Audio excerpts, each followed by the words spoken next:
Tonight, ambush. 2 officers gunned down in New York City. A suspect shoots the cops before turning the gun on himself. Mark Albert reports. The U.S. accuses North Korea of the Sony hack attack. North Korea says, prove it.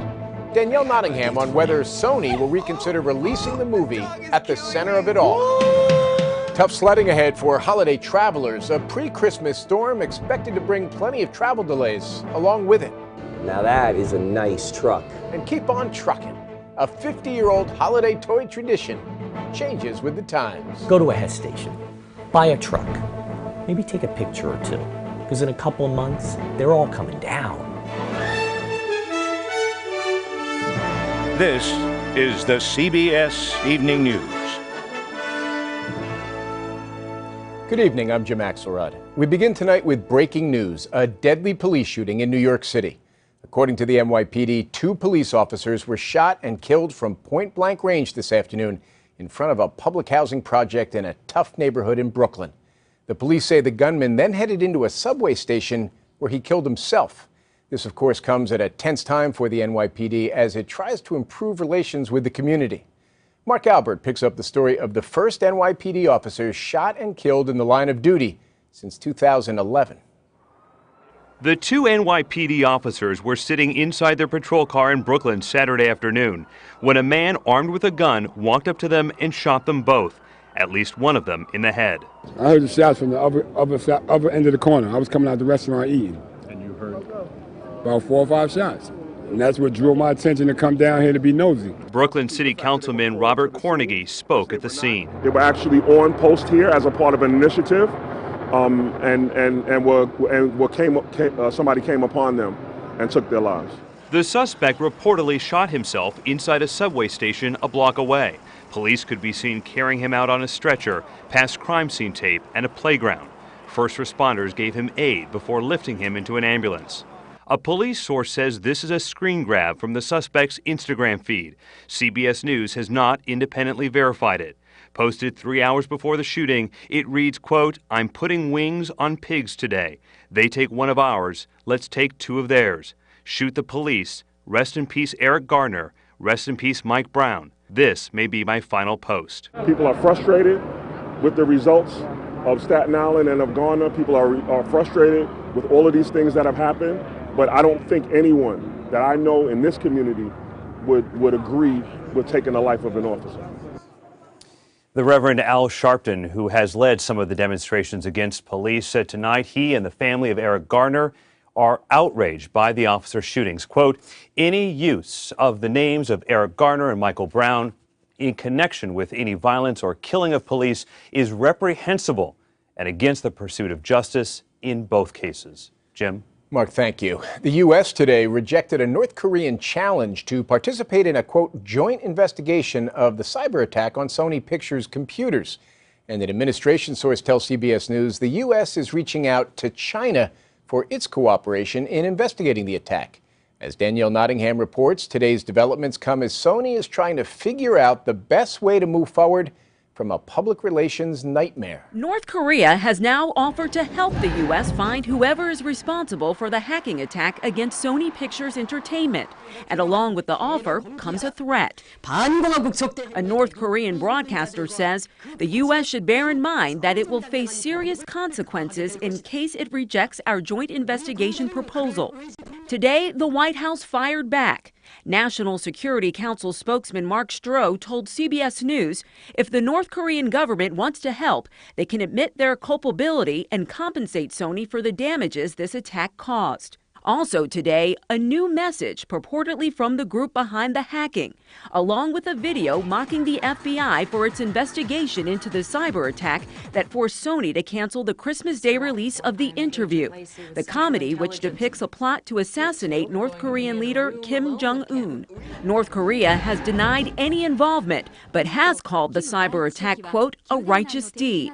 Sony insists it did not cave under pressure, as critics claim, in pulling The Interview from theaters. Meanwhile, traces of the film continue to disappear. All the postings on The Interview's Facebook and Twitter accounts have now been deleted. That, as the controversy within Hollywood continues to rage on whether the film should have been made in the first place. Hello, North Korea! They absolutely knew it was a risk. Kim Masters is with The Hollywood Reporter. And in doing this movie, they stepped into an arena that has exposed them to incredible liability and hundreds of millions of dollars worth of damage. North Korea says it has a way to prove its innocence. Meanwhile, Sony says it's exploring other platforms to release this film to the public. Jim? Danielle Nottingham, thank you. Millions of Americans will be on the move the next few days as they head off to their holiday destinations. But a huge storm system is also on the move, and that could eventually create challenging travel conditions in 2/3 of the country. Let's bring in Lauren Casey of our Twin City station, WCCO. Lauren, how bad is this one? Well, right now, a moisture-laden system is drenching the Pacific Northwest. Through tomorrow night, rainfall totals could approach 12 inches in the Cascades, up to 8 inches along the coast, and up to 4 inches in metro locations such as Seattle. Landslides will now be a major concern due to this excessive rainfall. And the same system will push east through the upcoming week just as holiday travelers take to the skies. The most significant impacts will be felt in the southeast and along the East Coast Tuesday and Wednesday.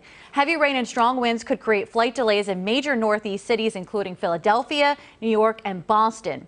In the Southeast, thunderstorms are the main concern, with even a severe weather threat for the Gulf Coast states. Thus, delays will be possible in cities such as Tampa, Atlanta, and New Orleans. Even longer lines in the airport than were expected. Lauren, thank you. The prosecutor who handled the Michael Brown case says that witnesses lied to the grand jury. But as Juliana Goldman reports, in his first interview since the grand jury's decision not to indict, Bob McCullough says he's not going to do anything about it. McCullough told a St. Louis radio station he believes some of the witnesses lied in their testimony to the grand jury, but he said jurors had enough evidence to fairly judge the case.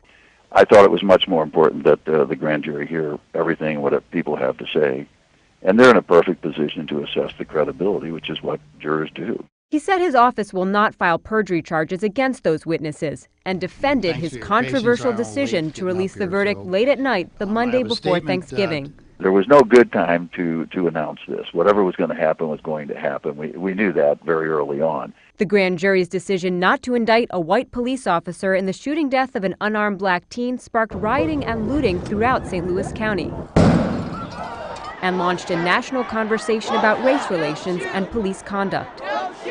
But McCullough said he has no regrets about how the case was handled, and he pushed back against the suggestion that a special prosecutor be used for future officer-involved shootings. Some people have the idea that, the police are going to protect the police. There's nobody who dislikes a dishonest cop more than other cops because they tarnish everybody with that. McCullough said he waited until now to talk to the media because he didn't want to, in his words, fire things up. But Jim, he said, rather than listen to speculation about his actions, he wanted to speak for himself. Juliana, thank you. Cuban President Raul Castro said today he will attend the Summit of the Americas in Panama next year, where he's expected to have further discussions with President Obama. Speaking at a welcome home ceremony for spies recently released from the U.S., Castro said Cuba must not give up its ideals in order to improve relations with America. As we've been reporting this week, Pope Francis played a big role behind the scenes bringing the U.S. and Cuba together. Tonight, Alan Pizzi tells us this may well signal a revival of a more active brand of papal diplomacy. St. Peter's Square is the scene of two traditions this Christmas season, one obvious and deeply meaningful to the faithful, the other less known but with a huge impact. The Church as honest broker, revived by Pope Francis' influence in ending the 50-year animosity between Washington and Havana. Well, it's almost bringing it back to what it used to be with John Paul II. Jack Valero follows the Pope for the organization Catholic Voices. So I think we're seeing a return of the Church to that very key place in geopolitical diplomacy. The Vatican has an on-the-ground intelligence network more vast than any spy agency could ever set up. One senior official described it as 3-phone-call efficient. If the Pope needs information, his Foreign Affairs Department calls a nuncio, the church equivalent of an ambassador, who in turn calls a local bishop who can phone a priest on the ground. And it conducts diplomacy as the Holy See, the Universal Catholic Church, rather than as the Vatican nation-state. The Catholic Church has no vested interest, and what it wants is a space for everybody to live peacefully. So it can create those spaces of trust. That's helped along by the fact that it's hard for any world leader to go against a pope with the image of Francis. In a way, we should have seen it coming. According to Vatican insiders, Francis began pushing the U.S. and Cuba to make peace within months of becoming pope, and he never let up. Interestingly, the ever-smiling Francis hasn't taken any public credit for the U.S.-Cuba deal, but no doubt it's the best present he could get or give this Christmas. Alan Pizzi, CBS News, Vatican City. President Obama has been clear in his desire to shut down the Guantanamo Bay detention center in Cuba. Last night, 4 Afghans who had been held at the prison for more than a decade were sent home. Margaret Brennan is at our Washington bureau tonight. So, Margaret, who were these men and why were they released now? Well, Jim, this is part of President Obama's push to shut down Gitmo and end the harsh interrogation methods revealed in that recent CIA probe. Senior U.S. officials say that they no longer believe that these 4 Afghans are a security risk. They say the men have at most low-level ties to the Taliban. The U.S. believes Afghanistan's new government can handle them. There are still 132 detainees at Gitmo, and many more are expected to be released in the next year. And among that group still at Gitmo are some deemed too dangerous to be released. So what would happen to them? Well, that's the toughest problem. The Obama administration wants prisoners too dangerous to release, like the 9/11 architect Khalid Sheikh Mohammed, to face trial, and some of them in federal court. They argue it's safer and cheaper to keep prisoners in a maximum security prison. But shutting down Gitmo is a huge challenge because Congress has limited the president's ability to bring prisoners to U.S. soil. So get ready for a fight because President Obama wants this closure to be part of his legacy. Margaret Brandon in our Washington newsroom tonight. Thank you, Margaret. Retailers are projecting today will be the single biggest shopping day of the year. And that provided a stage for protesters calling for better treatment from police. A large group gathered peacefully at Minnesota's Mall of America despite warnings that they could be arrested for blocking private property. Endangered sea turtles are washing ashore in record numbers. What's being done to save them? And wait till you see what the NBA's Memphis Grizzlies gave an intern for Christmas when the CBS Evening News continues.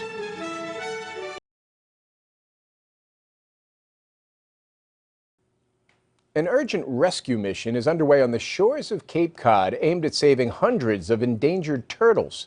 Jerika Duncan has more. In bitter cold temperatures, volunteers walk the beaches of Cape Cod Bay with a purpose that starts early in the morning and picks up during high tide late at night. We followed Michael Sprague as he trudged up and down the shoreline looking for sea turtles. Well, this has been our biggest year. We've had a little over 1,200 turtles. A record number of sea turtles, which migrated from the south, can't find their way out of the frigid waters and are washing up on Cape Cod beaches. This is not a normal year. Bob Prescott has been rescuing turtles for over 32 years. He says the reason for the flood of stranded turtles is a mystery. They simply migrate up and down the East Coast until they reach maturity, and then they go back into the Gulf of Mexico. Ridley turtles are the most endangered sea turtle species in the world. Prescott's Wildlife Sanctuary has saved more than 700 this year, but around 400 did not make it. Some of the ones that survive are taken here to New England Aquarium Hospital in Quincy, Massachusetts. We don't feel any swelling. Connie Marigo is the director of the hospital's animal rescue program. This event has been enormous, just monumental and record-breaking. So monumental, they've had to fly turtles to other marine hospitals across the country. 17.6. Marigo and her team draw blood samples and even take x-rays to monitor their body temperatures. We don't want to see these turtles disappear from the earth.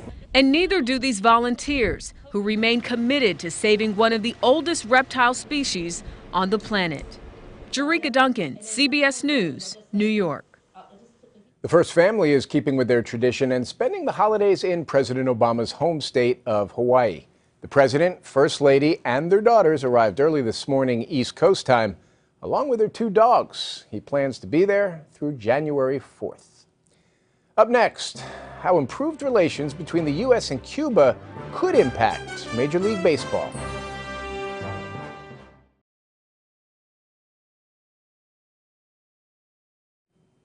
It has been an historic week for the United States and Cuba. Among those watching most eagerly, the people who run Major League Baseball teams. Earlier, I asked reporter Michael Schmidt of the New York Times if lifting the trade embargo would be a game changer. What is it going to mean for Major League Baseball to have access to Cuban ball players? Well, Cuba is largely considered to be the best talent of baseball players outside the United States. But for the past 50 years, the only way that major league teams have had access to it is by these players who have defected. So the question is that how much young talent is there, and can it be even bigger than countries like the Dominican Republic for them? Why has Cuba always been so successful in developing top-shelf baseball talent? There's been an enormous amount of instruction that's allowed the talent to really flourish. It's something that means a lot to Castro and has meant a lot to the island. It is the sport, it is the pastime. If the trade embargo is lifted, and if Cuban ball players theoretically could then start to make a living in the major leagues, the Cuban government still may hold back because they don't want to lose all of their talent. The Cuban National League is very, very important to the government and the country. And what they don't want is to lose all the talent from that. But what would need to happen is that major league teams would need to say to Cuban players, okay, in the off season, you can go play every day in Cuba. And most major league teams wouldn't want to do that because they're investing millions and millions of dollars in these players. Do you envision a time where there may be a team playing out of Havana? Geographically, Havana's not that much further from teams in the United States than, say, the Seattle Mariners are, so the travel wouldn't be that big a difference. And what it would do is it would really galvanize, hopefully, an island, a country, behind one team. And that would really give an energy to a team in a way that we've never really seen in baseball. Michael Schmidt of the New York Times. Interns don't get paid much, if anything at all, but in the case of a young man named Brandon Henderson, who interns for the NBA's Memphis Grizzlies, the benefits are off the charts. Check out his Christmas gift. It turns out Brandon just had his car stolen, so the team's players and staff got together, bought him a brand new Nissan, put a big red bow on it, and surprised him with the replacement. Still ahead, last call for buying an iconic toy at a familiar spot.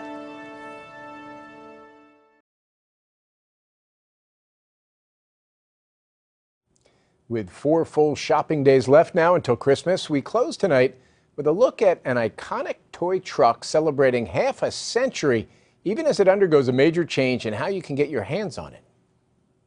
This is the evolution of the tanker. That's how it started. That's how it evolved. Michael Roberto is a 42-year-old man who decorates his room like an 8-year-old boy, or at least as much of it as his wife will let him.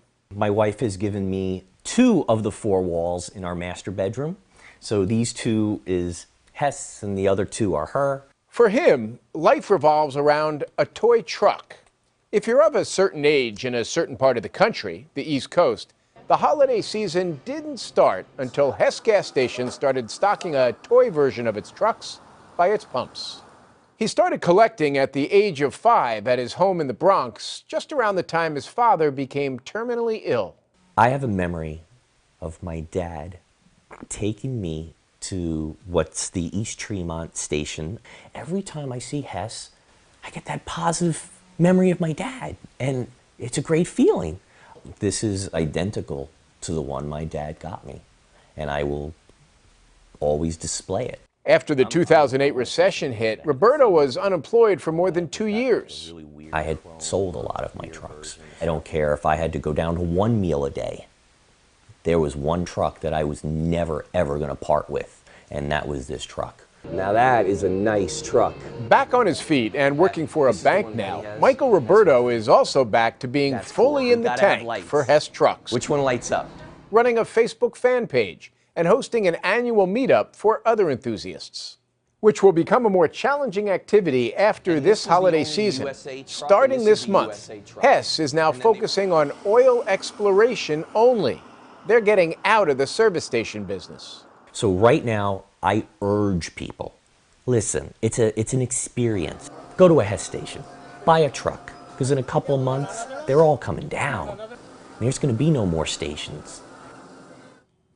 Company officials say the 2014 Hess toy truck, more than 1 million of them, will sell out by the end of this weekend, and after that, and going forward next year, the trucks will only be available online.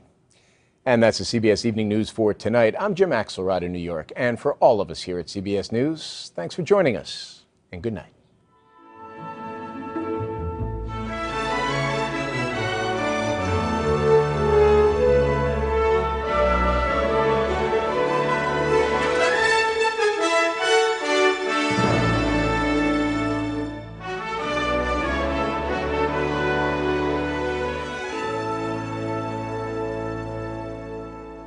CBSN, the new live digital news network from CBS News. Watch it now. Go to cbsnews.com.